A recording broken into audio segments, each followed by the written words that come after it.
ॐ अज्ञानतिमिरान्धस्य ज्ञानाञ्जनशलाकया चक्षुरुन्मिलितं येन तस्मै श्रीगुरुवे नमः।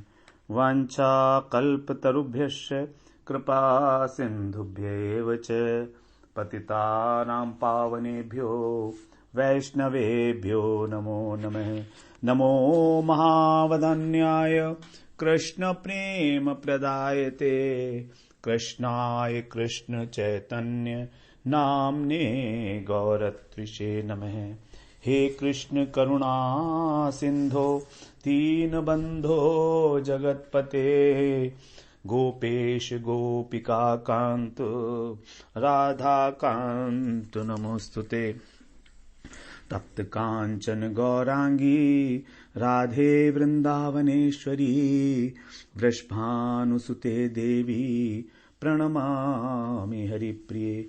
वृंदायै तुलसी देव्यै प्रियायै केशवस्य च कृष्ण भक्ति प्रदे देवी सत्यवत्यै नमो नमः। श्री कृष्ण चैतन्य प्रभो नित्यानंद श्री अद्वैत गदाधर शिवसदि गौर भक्त वृंद। हरे कृष्ण कृष्ण कृष्ण हरे हरे हरे राम राम राम हरे हरे। हरे कृष्णा। सर्वप्रथम मैं अपने गुरुपाद पद्म ओम विष्णुपाद अष्टोत्तर शत श्री श्रीमद् भक्तिवेदांत माधव गोस्वामी महाराज के चरण कमलों में अनंत कोटि दंडवत प्रणाम ज्ञापन करता हूं। हम लोग श्रीमद् भगवत गीता का 5वें अध्याय का श्रवण कर रहे हैं। उसमें हम लोगों ने 19वां श्लोक श्रवण कर चुके हैं हम लोग, जिसमें भगवान ने बताया था कि जिस व्यक्ति का अंतःकरण साम्य अवस्था में स्थित हो चुका है, साम्यता को प्राप्त हो गया है, समता आ गई है, जिसमें समत्व बुद्धि आ गई है, उसने ही सारा संसार जीत लिया है। तो वो अपने जीवन काल में ही इस सारे संसार को ही जैसे मानो उसने जीत लिया है, क्योंकि उसका मन, उसकी बुद्धि जो है समता में स्थित है। और ब्रह्म का एक विशेषता बताई थी कि वो निर्दोष है और सम है। तो जब ब्रह्म भी सम है और वह व्यक्ति भी समता को प्राप्त हो चुका है, तो इसीलिए कहा गया कि तस्मात् ब्रह्मणि ते स्थितः। इसीलिए उसको इसकी स्थिति समत्व में होने के कारण ब्रह्म में बताई गई। तो ब्रह्म में स्थित व्यक्ति का लक्षण बताया कि वो समत्व को प्राप्त हो जाता है। और हम लोगों ने 19वें श्लोक में ही बात की कि समता को प्राप्त करने के लिए किस प्रकार से हमको 3 प्रकार का विचार करना होगा। हम लोगों को द्रव्याद्वैत, क्रियाद्वैत और भावाद्वैत, इसको धारण करके हम लोगों को जो है सरलता हो जाएगी इस बात को समझने में कि हम समता को किस तरह से प्राप्त हों, क्योंकि सभी क्रियाएं फिर भगवान के लिए होंगी। द्रव्य अद्वैत मतलब जो भी वस्तु है उससे भगवान की सेवा। क्रिया अद्वैत जो कुछ भी हम कर रहे हैं उसको भगवान से जोड़ देना। भाव अद्वैत जो हमको प्रिय है वही भगवान को प्रिय है और वही दूसरे प्राणियों को भी प्रिय है। यह भाव अद्वैत हो गया शॉर्ट में। तो इस प्रकार से हम लोगों ने 19वें श्लोक श्रवण किया। आज हम लोग 20वें श्लोक में प्रवेश करते हैं। वहां बता रहे हैं भगवान, न प्रहर्ष्येत प्रियम प्राप्य न उद्विजेत प्राप्य च अप्रियम स्थिर बुद्धिरसम्मूढ़ो ब्रह्मविद ब्रह्मणि स्थितः। यहां पर भी उसी बात को बता रहे हैं कि ब्रह्म में स्थिति जिसकी हो जाती है उसको क्या होता है, उसका लक्षण क्या है। न प्रहर्ष्येत प्रियम प्राप्य। प्रहर्ष्येत मतलब हर्षित होना, प्रकृष्ट रूप से हर्षित होना, हर्ष से ही बना है परिहर्षियत। तो वह व्यक्ति प्रियम प्राप्य, प्रियम प्राप्य मतलब प्रिय वस्तु को प्राप्त करके, प्रिय वस्तु को प्राप्त करके वो हर्ष को प्राप्त नहीं होता। न प्रहर्षियत, वो हर्षित नहीं होता। और दूसरी बात, न उद्विजेत प्राप्य च अप्रियम। और अगर उसको कोई अप्रिय वस्तु प्राप्त हो जाती है तो न उद्विजेत, वो उद्विग्न भी नहीं होता, उसका मन उद्विग्न नहीं होता। न उद्विजेत प्राप्य च अप्रियम। तो दो बातें बताई कि वो अपने प्रिय वस्तु को प्राप्त करके हर्षित नहीं होता और अप्रिय वस्तु को प्राप्त करके उद्विग्न भी नहीं होता। ऐसे व्यक्ति को क्या कहा गया? स्थिर बुद्धिर असम्मूढ़ो। असम्मूढ़ो, असम्मूढ़ो, सम्मूढ़ का मतलब होता है मूर्ख और असम्मूढ़ का मतलब ज्ञानी। तो ऐसा जो ज्ञानी पुरुष है वो स्थिर बुद्धि वाला है। स्थिर बुद्धि जिसको भगवान ने दूसरे अध्याय में स्थित प्रज्ञ कहा था, उसी को यहां पर कह रहे हैं स्थिर बुद्धि वाला वो ज्ञानी पुरुष। तो ऐसा ज्ञानी पुरुष जो है वो ब्रह्मविद, ब्रह्म को जानने वाला भी है। ब्रह्म को जानने वाला है वो व्यक्ति, क्योंकि ब्रह्म को जब हम जानेंगे तभी तो हम लोग समता को प्राप्त होंगे। जब हम लोगों में सभी लोगों में अपनी आत्मा को ही दर्शन करेंगे, जब सारी प्राणियों की आत्मा को हम अपनी आत्मा से अभिन्न रूप में देखेंगे, तभी हमको ये योग्यता प्राप्त होती है कि हम लोग हर्ष में हर्षित ना हो और अप्रिय वस्तु की प्राप्ति में दुखी ना हो। हर्ष में हर्षित नहीं, प्रिय वस्तु की प्राप्ति पर, प्रिय वस्तु की प्राप्ति पर हर्षित ना हो और अप्रिय वस्तु की प्राप्ति पर उद्विग्न ना हो। तो ब्रह्म को जान लिया है उस व्यक्ति ने। तो ब्रह्म को जानने के लिए क्या आवश्यक है? स्थिर बुद्धि। उसी व्यक्ति को कहा असम्मूढ़ अर्थात ज्ञानी, और ब्रह्मणी स्थित है, वही ब्रह्म में स्थित है। तो यहां पर भी जो 19वें श्लोक में कहा था तस्मात् ब्रह्मणि ते स्थिता, यहां पर भी उसी बात को कह रहे हैं, ब्रह्मविद ब्रह्मणि स्थित है, कि जो ब्रह्म को जानने वाले हैं वही ब्रह्म में स्थित होते हैं। तो अब हम लोग इस श्लोक के बारे में चर्चा करते हैं। जैसे साधारणतः हम देखते हैं कि जो हमको लौकिक वस्तु मिलती है, कोई भी लौकिक वस्तु हो, पदार्थ हो, या कोई व्यक्ति विशेष हो, या कोई परिस्थिति हो, तो उसके प्रति हम लोग या तो दो प्रकार के एटीट्यूड होते हैं उसके प्रति। या तो वो हमको अच्छा लगता है या हमको वो अच्छा नहीं लगता है, और तीसरी बुद्धि भी है जो तटस्थता है। तो उसके विषय में, इन दोनों विषय में ही वो जो व्यक्ति है ज्ञानी पुरुष, वो समत्व बुद्धि रखता है। चाहे उसको अच्छे लगने वाली वस्तु हो, चाहे उसको अप्रिय लगने वाली वस्तु हो। 18वें श्लोक में यही बताया था भगवान ने कि विद्या और विनय से संपन्न ब्राह्मण, चंडाल, हाथी, गाय, कुत्ता, इन सब में वो समदर्शी होते हैं, अर्थात समान भाव वाले होते हैं। अर्थात उन सब में एक आत्मा के ही दर्शन करते हैं, परमात्मा तत्व के। तो यहां पर उसी समदर्शी और उसी ब्रह्म में स्थित पुरुष के अन्य लक्षण बता रहे हैं। दूसरे और लक्षण क्या है? तो पहली लाइन में ही बताया, प्रहर्षियत और उद्विजेत। तो वास्तव में यह लक्षण भी है और यह एक प्रकार से आज्ञा भी है। कर्म संन्यासी के लिए यह आज्ञा है भगवान की। प्रहर्षियत जो है, यहां पर विधि लिंग का प्रयोग किया गया है, तो इसी आज्ञावाचक शब्द हो गया ये। तो भगवान की आज्ञा है कि साधन अवस्था में भी जो कर्म संन्यासी है उसको इस प्रकार का अभ्यास करना होगा, उसे करना चाहिए। तो उसी साधना का जो क्रम है वो इसमें बता रहे हैं कि जो व्यक्ति असम्मूढ़ है, असम्मूढ़ का मतलब है, मूढ़ का मतलब होता है जो मोहित है, जो अज्ञानी है। तो अभ्यास करने से पहले ही या अभ्यास करते समय जब वो करेगा तो जो सबसे पहले क्या होगा? मोह का नाश होगा। हमारी बुद्धि में जो मोह बैठा हुआ है अज्ञान के कारण, मोह का मतलब क्या है? मोह का मतलब यह है कि हम ये नहीं जान पा रहे हैं कि हमारे को क्या चीज हमारे लिए उचित है और क्या अनुचित है। अविद्या जो है वो यही है कि जो अनात्म वस्तु है उसको आत्मा मान लेते हैं, शरीर को ही आत्मा मानना। जो नाशवान वस्तु है उसको हम लोग अविनाशी मान लेते हैं।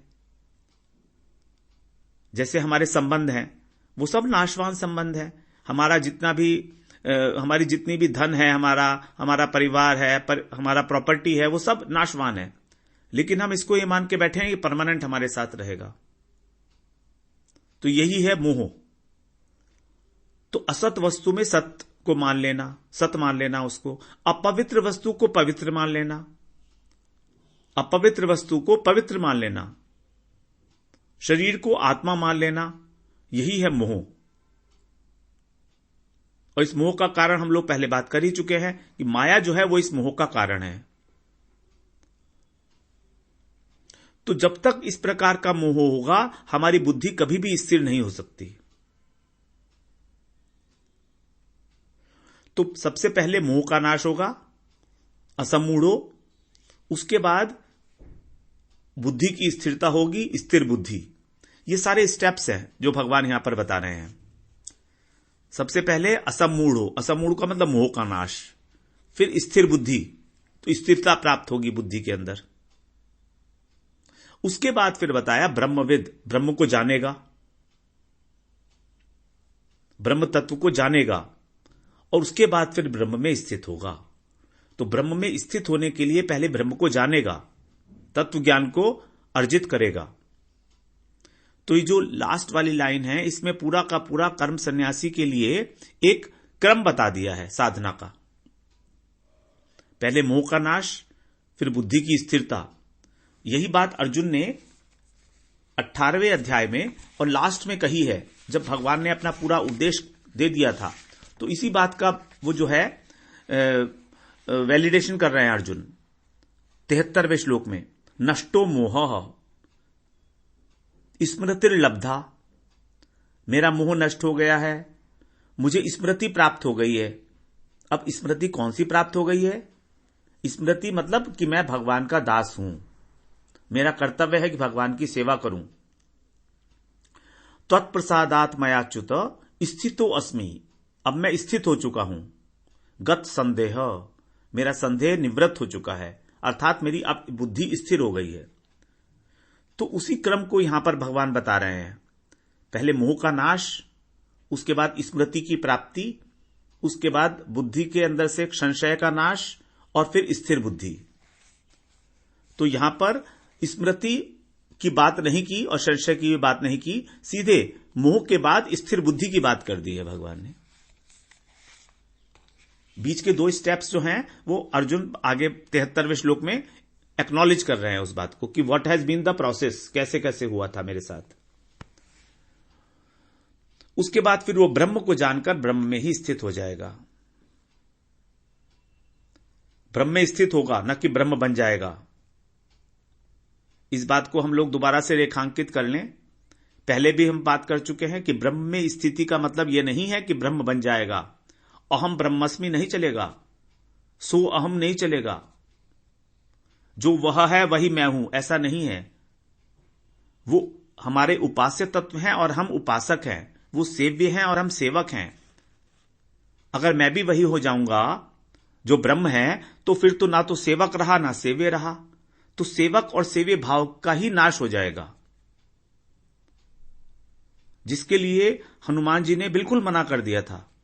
जब भगवान अयोध्या आए लौटकर लंका को जीतकर, तो सब लोगों को जब भगवान कुछ ना कुछ दे रहे थे, तो भगवान ने हनुमान जी को बुलाया और हनुमान जी से कहा कि हनुमान जी मैं तुमको कुछ देना चाहता हूं। तो हनुमान जी ने कहा नहीं, मेरे को कुछ नहीं चाहिए। बोले नहीं, मैं तुमको देना चाहता हूं, मैं तुमको मोक्ष देना चाहता हूं। तो हनुमान जी अपना कान पकड़ के बोलते हैं, हे प्रभु मुझे मोक्ष मत दीजिए। वाल्मीकि रामायण में आया है यह प्रसंग, हे प्रभु मुझे मोक्ष नहीं चाहिए, नहीं चाहिए, नहीं चाहिए। क्योंकि मोक्ष में आपके प्रति मेरा जो सेव्य भाव है वही नष्ट हो जाएगा, और मैं आपकी सेवा के बिना एक पल भी नहीं रह सकता।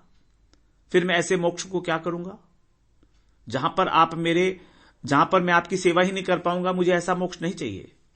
और हनुमान जी कौन है हम जानते ही हैं, हमारे वो दास शिरोमणि हैं, दास्य भाव के सबसे बड़े उपासक हनुमान जी बताए गए हैं। वो आदर्श दास हैं भगवान राम के, और वही दासता हमारी है। हमारी दासता नित्य सिद्ध है कृष्ण के प्रति, हम कृष्ण के नित्य दास हैं। जीवेर स्वरूप है कृष्णेर नित्य दास, नित्य दास। इस जन्म से पहले भी थे, इस जन्म के बाद भी रहेंगे, हमेशा रहेंगे, क्योंकि हमारी आत्मा उन्हीं का अंश है। अंश हमेशा अंशी की सेवा ही करेगा, ये उसका कर्तव्य भी है और वो उसको करनी ही है स्वाभाविक रूप से। हां, जब अंश जो है भूल जाता है कि मेरे अंशी कौन है, मेरे पिता कौन है, तब वो सेवा से विमुख हो जाता है, भगवान से विमुख हो जाता है। तो इस प्रकार से ब्रह्म होना नहीं है, बल्कि ब्रह्म में स्थिति हो जाएगी।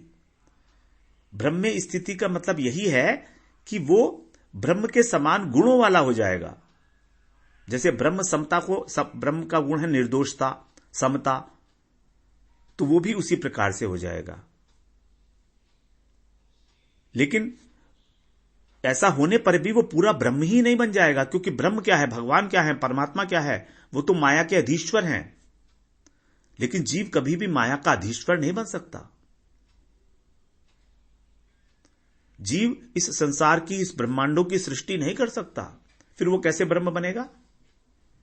तो जो निर्विशेष ब्रह्मज्ञानी हैं, मायावादी हैं, अद्वैतवादी हैं, उनकी ये बिल्कुल निर्मूल धारणा है कि किसी भी स्थान में स्थित होने का अर्थ है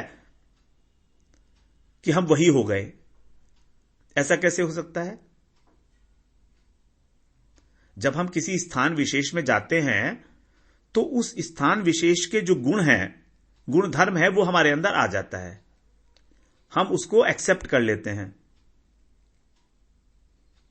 तभी कहा जाता है कि हम उस स्थान में स्थित हैं। जैसे यदि हम मान लीजिए अमेरिका में जाएं, तो वहां अमेरिका में जाकर हम अमेरिका वालों के भावों को, उनकी वेशभूषा को, उनकी भाषा को, उनके विचारों को ग्रहण करते हैं।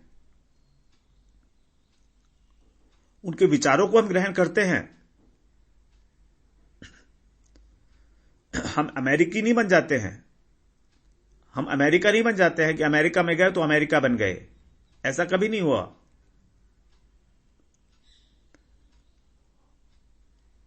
और अगर अमेरिका में स्थित होने पर भी अगर हम उनके गुणधर्म को स्वीकार ना करें, तो इसका मतलब है कि हम अमेरिका गए ही नहीं। तो जैसा हमने पहले श्रवण किया था कि प्रकृति में स्थित होना, उसको बोलते हैं प्रकृतिस्थ। प्रकृति में स्थित होना मतलब प्रकृतिस्थ होकर प्रकृति के 3 गुण आकर्षित करते हैं हमको। मनः षष्ठानि इंद्रियाणि प्रकृति स्थानी कर्षति, 15वें अध्याय का 7वां श्लोक था। प्रकृति के 3 गुणों के द्वारा हम आकर्षित हो जाते हैं प्रकृति में स्थित होकर, और बंधन को प्राप्त करते हैं।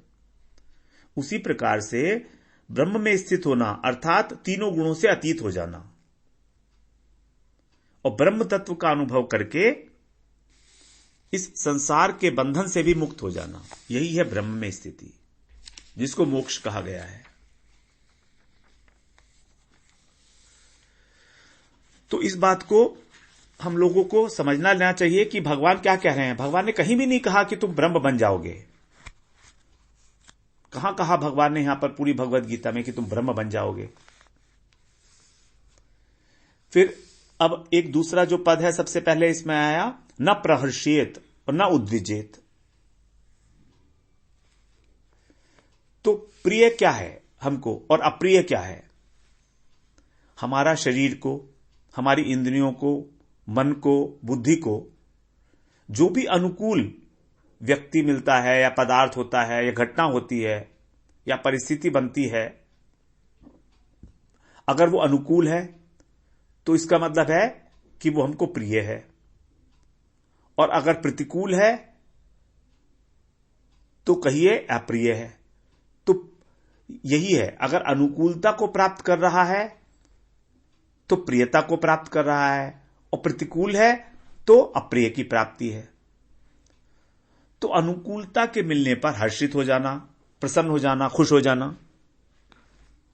और प्रतिकूलता के मिलने पर उद्विग्न हो जाना, टेंशन में आ जाना, दुखी हो जाना कि ये क्या हो रहा है मेरे साथ, मेरे में ऐसी क्या गड़बड़, मेरे साथ ही ऐसा क्यों होता है। और हमारे जीवन में अधिकांश रूप से सारे समय यही होता रहता है। सारे समय, सारा जीवन ही इस प्रसन्नता के और दुख के और सुख के, निराशा के और प्रसन्नता के जो झूला है, इसमें झूलते रहते हैं हम लोग। सारा जीवन निकल जाता है, जन्म से लेकर मृत्यु तक।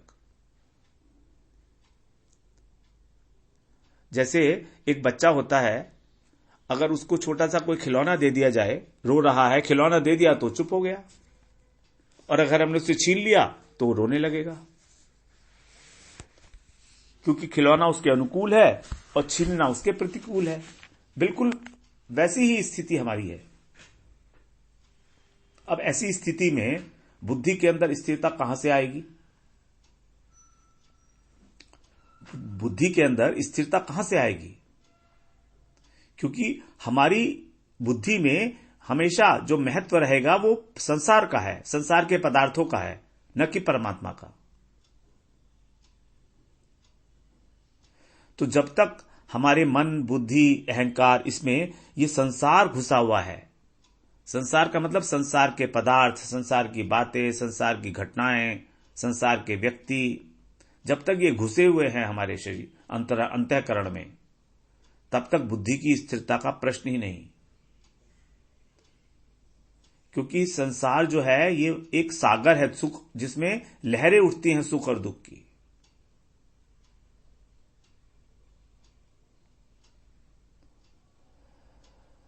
तो अब अगर मान लीजिए यहां पर क्या कह रहे हैं कि यदि को हमको मनपसंद चीज मिलती है तो हमको हर्ष से फूलना नहीं है।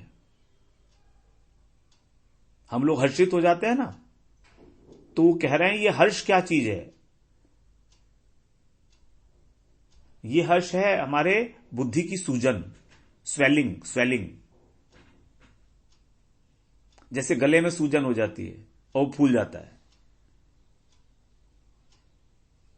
सूजन को बोलता है ना कि फूल गया है अंग, वो वाला।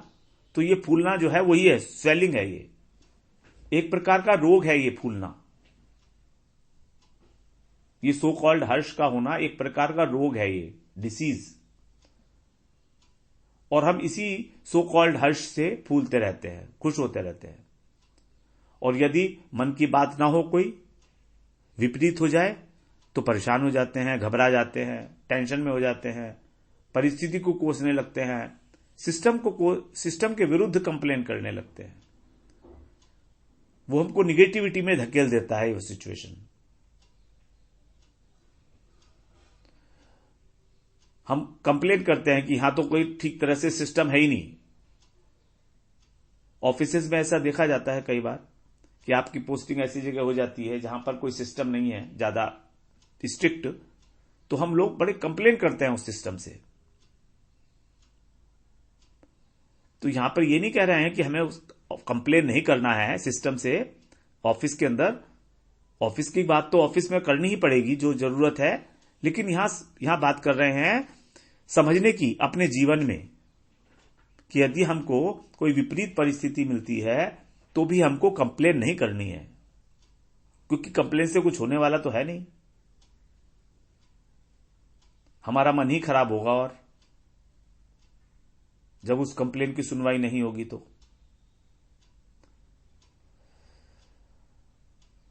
तो यहां पर यही कह रहे हैं कि इस झंझट में नहीं फंसना चाहिए हमको। ये द्वंद्व है, सुख और दुख, हर्ष और उद्विग्नता, इसमें फंसना नहीं है हमको, अटकना नहीं है इसमें। ये सब खेल है माया के, और यही है माया के फंदे जिनसे हमको वो संसार में बांधे रखती है, अटकाए रखती है वो।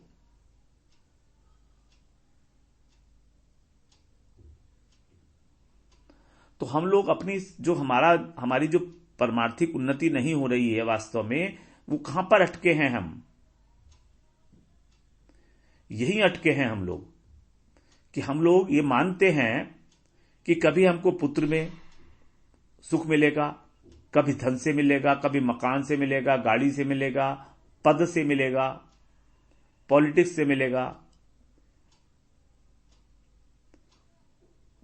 तो ये जो मानने वाली बात है, ये केवल मान्यता है हमारी, है नहीं ऐसा।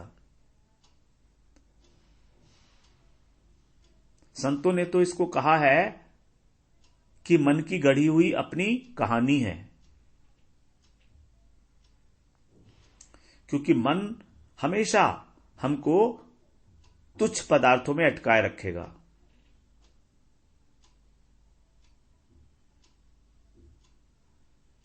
तो माया इस खेल के द्वारा जो है हमको दिन रात ठग रही है। माया महाठगनी हम जानी, माया ठगनी है, महाठगनी है निरंतर। कबीरदास जी ने कहा है माया महाठगनी हम जानी, महाठगनी है हमको पता भी नहीं लगता और ठग लेती है हमको, हम देखते रह जाते हैं। तो संसार के अंदर जो माया है इतनी प्रबल है, इसका वेग, कि इससे बच पाना बड़ा दुष्कर है। माया ने हमारा सब कुछ ठग लिया है। वास्तव में हमारी जो आत्मा की संपदा थी, जो ट्रेजर था, उसका रियल ट्रेजर, उसे ठग लिया है। और फिर हम ठगे जाने के कारण ही संसार में आसक्त हो पड़ते हैं। फिर हमको धन चाहिए, परिवार चाहिए, घोड़ा, गाड़ी, बंगले सब चाहिए, इकट्ठे कर लिए हमने। ये हमको अप्रिय भी लगते हैं बहुत, क्योंकि हमने मान रखा है कि हमको इन्हीं से सुख मिलेगा, जबकि वो जो सुख मिलने वाला है वो नाशवान सुख है। ये हम सुन चुके हैं तो भी नहीं मानते इस बात को।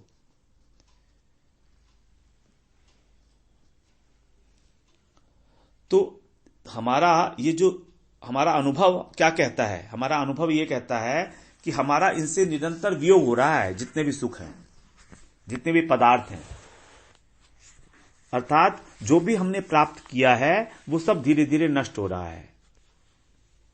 धीरे धीरे धीरे धीरे इतनी स्लो हो रहा है कि हमें पता भी नहीं लगता,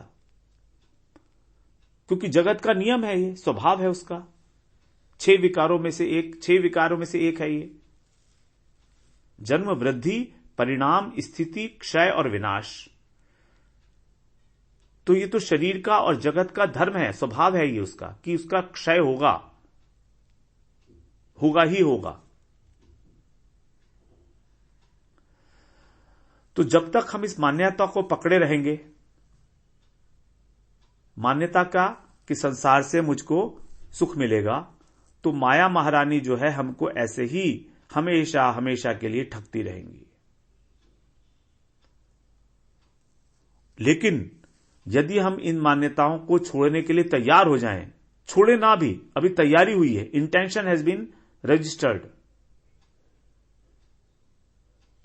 to leave this false notions, तो जब हम इनको छोड़ने के लिए तैयार हो जाते हैं, तो भले चाहे छोड़ नहीं पा रहे हैं, लेकिन छोड़ने की उत्कट इच्छा पैदा हो गई है, उसे ही गुरु जी की प्राप्ति होगी, गुरुदेव की। और अल्टीमेटली गुरुदेव ही हमको इस माया रूपी ठगनी से छुटा सकते हैं। और हमारे पास कोई साधन नहीं है, ना हमारे पास कोई आश्रय है, ना हमारा अपना बल है। हमारा कर्म, ज्ञान, योग कोई काम नहीं करेगा इसमें, चाहे हमने हजारों वर्षों तक साधना की है तो भी, क्योंकि बिना गुरु की कृपा के ऐसा नहीं हो सकता। तभी अर्जुन ने वहां कहा, मैं त्वत्प्रसादात् मयाच्युत है, कि मेरा मोह नष्ट हुआ। ये सब कारण क्या है? आपका प्रसादात, आपकी कृपा। त्वत्प्रसादात् मयाच्युत है, हे अच्युत, ये मेरा जो मोह का नष्ट होने का कारण है, ये है आपकी कृपा, इसमें मेरा कुछ भी नहीं है। तो एक गुरुदेव ही जो है वास्तव में हमारे को अपनी कृपा करके हमारे मोह का नाश कर सकते हैं। वंशा कल्पतरुभ्यश्च कृपा सिंधुभ्यैव च पतितानां पावनेभ्यो वैष्णवेभ्यो नमो नमः।